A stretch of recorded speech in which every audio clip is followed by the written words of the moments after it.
Selamat sore Tribuners, melaporkan dari Indralaya, Ogan Ilir.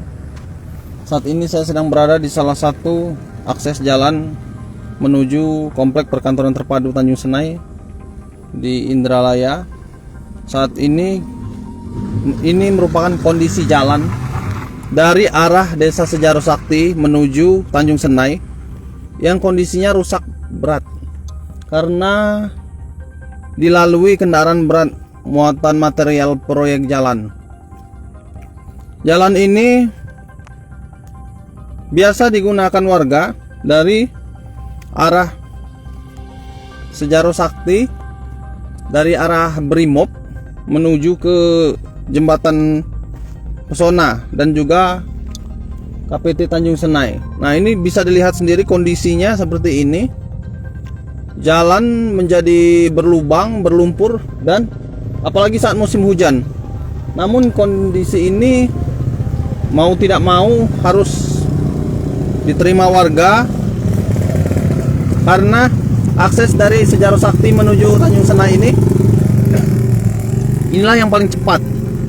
Jika ingin melalui akses jalan lain, maka warga harus memutar dari jarak yang lebih jauh. Nah, ini dia salah satu kendaraan muatan yang lewat di sini. Ya, jadi pengendara roda 2 dan roda 4 ini harus bergantian lewat sini ya. Jika tidak ingin terjebak ya, tidak bisa berpapasan langsung. Nah, ini menunggu, salah satu menunggu roda 4 truk muatan yang menunggu atau kendaraan roda 2 seperti ini ya. Jadi ini hanya sebagian jalur yang bisa digunakan karena jalur lainnya ini kondisinya rusak berat. Ya, kendaraan roda 4 saja kesulitan ya untuk melintasi ini.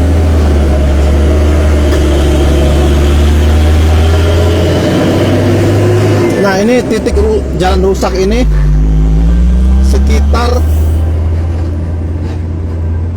60 meter ya. Dari sini sampai ke arah Sejaroh Sakti.